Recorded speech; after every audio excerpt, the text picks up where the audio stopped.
but we've got, as Stephen just mentioned, over, and we don't know the exact numbers, but over about 400,000 votes yet to be counted and reported. And that's going to be taking place, and those are mainly, as Stephen mentioned, these are mainly the early votes that have been dropped off since Friday, including yesterday's very large number of at least 275,000. So again, that process is going to go on the recorder's side of the house, and when they have gone through that full verification process, then they will be turned over here to be tabulated. And that's going to be taking place over the next few days. I just want to speak for a moment about election day activities. So we had approximately 250,000 voters who checked in to vote in person yesterday. And the lion's share of those numbers have already been reported. They were reported last night into the wee hours of the morning, and we want to say a huge thanks to the team back there for all that they did, everyone out in those vote centers, the poll workers, and getting all of those figures in. Of course, you all learned about the Box 3 yesterday. And again, just to be clear on what Box 3 is, these are the ballots, in-person ballots yesterday that were not read into the tabulator. We have approximately 17,000 of those ballots that were in Box 3. So we want to set expectations on that. First thing is the team here now is going through the quality assurance on those ballots, making sure that we don't have any double counts, making sure we know exactly what we're looking at here, okay? But to talk about the full number of in-person ballots yesterday, we have about 7% of the total of in-person ballots yesterday that went into Box 3. So that 17,000 ballots is about 7%. We always have ballots that go into Box 3. We always have ballots that are not read into the tabulator, but that is a higher percentage than normal. But again, we're only talking about 7% of those ballots from yesterday. So those will go through the quality assurance check, and those will be tabulated throughout the week. I don't have exact times, dates, when that's going to happen, but we'll be going through that process during the week. And so now let me talk about reporting that's going to take place. So we will be reporting updates on new numbers every evening.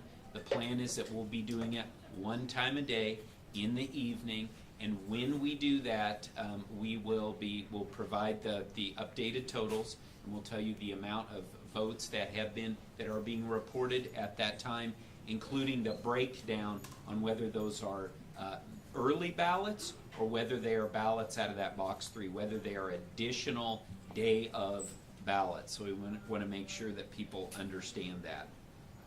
This group here is going to tabulate ballots every day. As they get processed, we will be tabulating. So we have Veterans Day coming up, a holiday. They will continue to tabulate on that date. We've got the weekend coming up.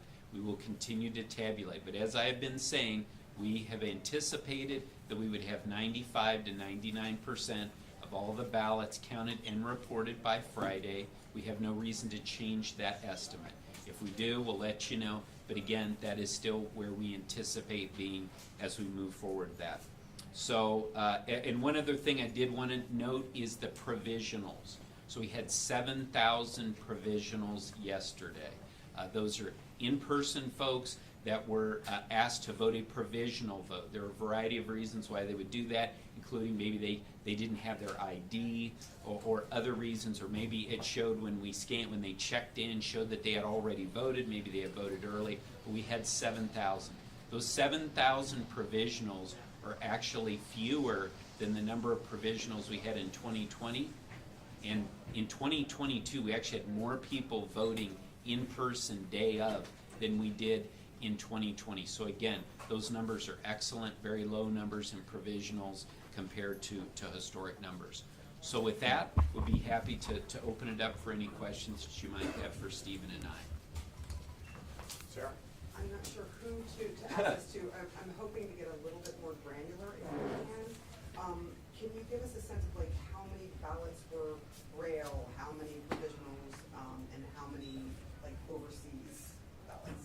I know that's a lot, but can you give us a little bit of a breakdown of whatever you have? Yeah, absolutely. So in the early ballot universe, the overwhelming majority will be normal early ballots. Braille ballots typically only make up a few hundred out of every election. UOCAVA ballots only a few thousand. So when we talk about 275,000 plus early ballots being dropped off on election day, the overwhelming majority are going to be typical early ballots. And I should say, on the early ballot topic, another thing that we will be doing, and Bill mentioned Veterans Day, and this is how this came to mind, is we will be curing signatures. So if we originally deem your signature to not be matching, and then we send it to a manager, and the manager also says that does not seem to match, you have 5 business days, so not including Veterans Day, in which to cure that signature. We will also be attempting to contact you in any way possible, in the evening by phone, in the day by phone, by text message, by email, by letter.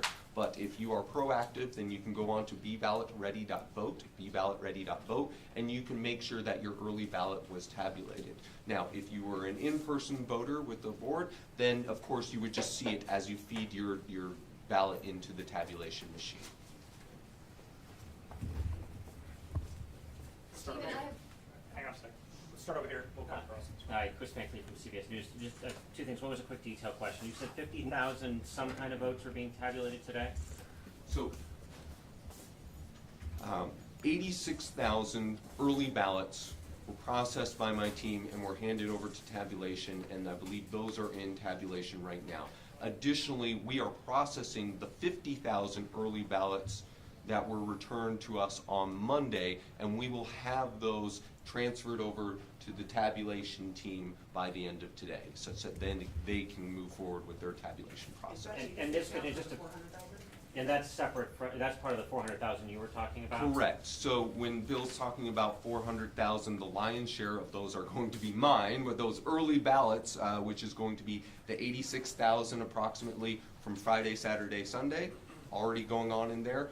The 40,000 from Monday, already being processed, and then the 275,000 dropped off yesterday, which we are now signature verifying because we scanned those in 4 or 5 a.m. last night. And it's 50,000 from Monday. From Monday, approximately. And yes, if sir. I can, my other question was, and this could go to both of you. Already last night, we heard people at the Republican watch party calling the Maricopa County election criminal, calling it rigged, incompetent, and corrupt. How do you respond to that? Certainly not. Early ballot processing went very well. We had very few issues. We responded to issues throughout the early ballot processing on average in less than 30 minutes. I think our voter registration database was cleaner than it's ever been. I'm proud of the work that we've done on that. In terms of issues reported over that 26-day period, it was remarkably low compared with previous years. And I'll let you Bill speak to. So first of all, I just want to clear up, again, we do not have a number at this point that we anticipate we will report today. So we're not sitting here saying, we're gonna report 50,000. We will see how many we have.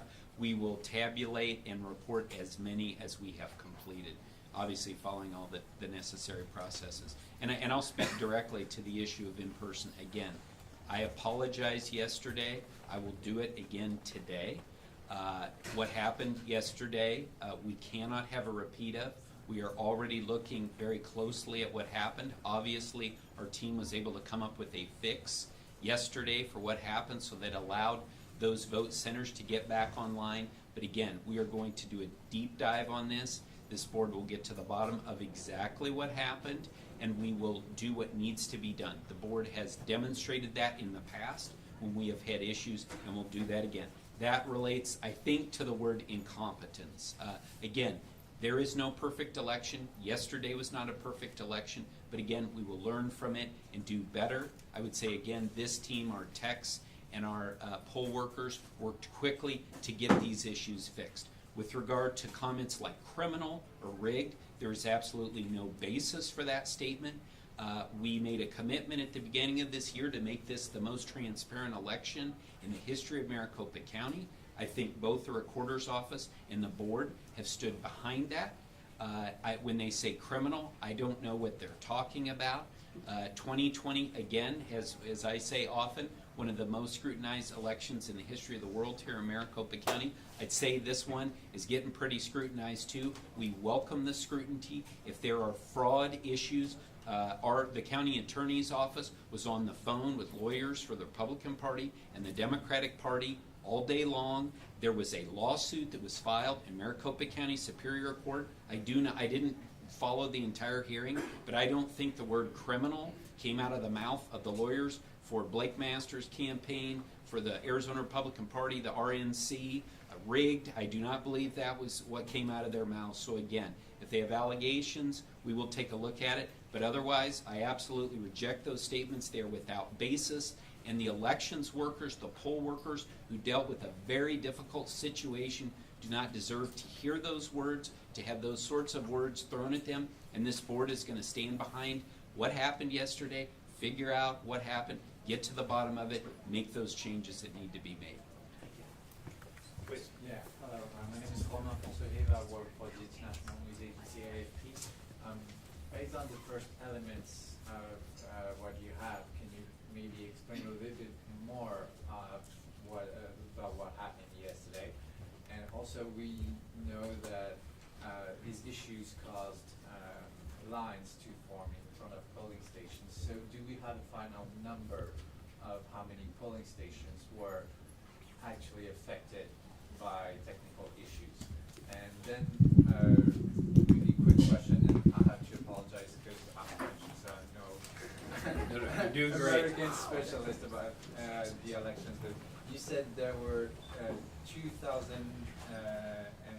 275,000 early ballots on election day, but 250,000 voters checked in to vote. Can you explain to me the discrepancy?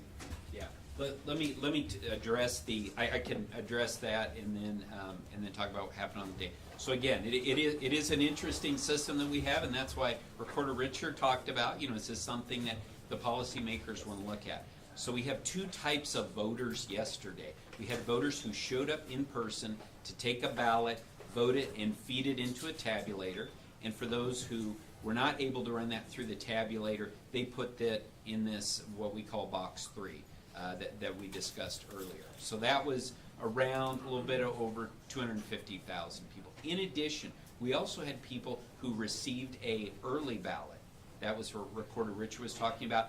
As opposed to going in and feeding a ballot through the tabulator, they actually brought in that ballot that they already received in an envelope and just dropped it off and then walked away. So those are those two universes. Again, as we discussed yesterday, the issue was that we had so again, we had 223 vote centers yesterday. At the high point, we had in the 60s, around 67 vote centers that had 1 or 2 tabulators that were having intermittent problems with reading the ballots, and so that was sort of the high point. In the early afternoon, our techs and our poll workers were able to determine and identify an issue which dealt with the printer and the fact that the timing marks were not being printed on the ballot as dark enough to be read by the tabulator. Once that issue was identified, then over the next few hours, those vote centers came back fully operational with both of the tabulators working. There were lines yesterday. There were a lot of people. I just said this. Let me underline this point. 2020 was a presidential election with very high voter turnout. Okay? Yesterday, midterm election with obviously a lower voter turnout. That's what we do in our country, right? Presidential elections always have higher turnout. But even though it had lower turnout, we had a higher turnout in person yesterday than we had in 2020. So, as a result of that, there were a lot of people voting, and we told people there may be lines. There were lines that developed. In Maricopa County, folks had this hybrid approach, so they can vote by mail, they can vote early in person before Election Day, or they can vote in person on Election Day. So that was part of why we had lines. We had a lot of people. But certainly the issues with the tabulators did lead to longer lines. But There were many of, 80% of the vote centers did not have these issues at all. Many of the vote centers had no lines or very short lines, and we have spent the past few weeks talking about that there were going to be these 223 vote centers. People should look at the various options of different vote centers to go to. And in fact, we even had information on locations.maricopa.vote about what the wait times were in those different locations. And what was the total number of in-person voting yesterday? Sorry. Total number was about 250,000. 230,000? Okay, 230,000. How many Yes. Do you expect any more litigation from GOP officials? There could be. Again, this is sort of the way of the world in elections, especially close elections. So again, we have said from the beginning, we've said with respect to 2020, if people want to pursue actions in court, we welcome that, and we will address those. We will defend and address the issues that are raised by the court and by the litigants. So many reasons I'm a journalist. Could you just give me the full number? So 200 and I've already forgotten. In person, and then total number of votes with mail-in and Yeah, absolutely. So we had 230,000 in-person votes yesterday. We have had about just under 1.2 million total that have been reported, and we're anticipating a little bit, somewhat over 400,000 more to be reported in the coming days. Of the 17,000 ballots that were put in box 3, are those able to be read on the machines here? Do they have to be duplicated? Are they going to have to be hand counted? And that's where I talked about, we're going through the quality assurance on that right now. So we will be able to, we'll review those and determine what exactly needs to be done with those. Because that's not known right now. That's not known at this point. Another question, who would you say is responsible for the issues that happened yesterday? Well, again, we're a team here at Maricopa County. We all work together on these issues, and again, yesterday was in-person voting. That does fall within the Maricopa County Board of Supervisors, but the focus yesterday was determining what the issue was and to address it. That's what we did, and again, we're going to do a deep dive on exactly what happened. We know it had to do with the printers, and we will get to the bottom of it. This board is committed to doing that. I ask this because there's one particular candidate that has already expressed an eagerness to declare victory here. And so the question is, when, I understand that you guys are working through the tabulation process here, but when could we expect, would it be tomorrow night to see the Tuesday early ballots that were dropped off in person? Can we expect to see at least a certain amount of that batch appear tomorrow? So I will tell you from the component that I'm responsible for, which is scanning those in, signature verifying. We've already scanned them in. We did that between 4 and 8 a.m. We are doing the signature verification. As soon as we do the signature verification, they will go to that ballot processing. They will get to the tabulation crew tomorrow. Whether or not they are able to load all those up, I won't speak for the tabulation team, but we will have them, many tens of thousands of those signature verified by the end of today. By the end of today? Today, and then Those Tuesday ballots? Exactly, but then they will be sent to the tabulation team tomorrow. Tomorrow? Yes. And are we looking at 7 p.m.? Is that kind of our target for announcing time? Yeah, we haven't set that time, but it will be in the evening, and we'll let you guys know. Any other questions? All right, if you have anything technical or something you want us to follow up on, a number that you didn't quite understand, and how a lot of this stuff is still being counted, verified, and we talked a lot about the 17,000 ballots that went into box number 3. Those are going through a process. I believe Scott Jarrett did tell us that, or he believes that we have no reason to believe that these will not be counted by the central count tabulators. These are different kinds of machines that work in a different way, and we expect they'll be tabulated in that way. But they'll keep working through that process, and we'll give you guys updates as quickly as we can, okay? But if you have something technical, please reach out to myself or Matt or another member of the team that's around here, okay? Thank you.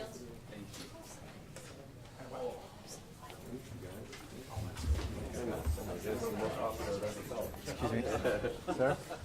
I just need your name. Richard. All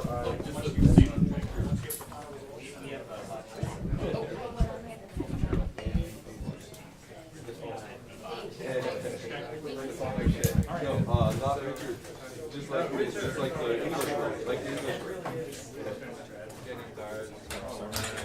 you're good until. Maricopa County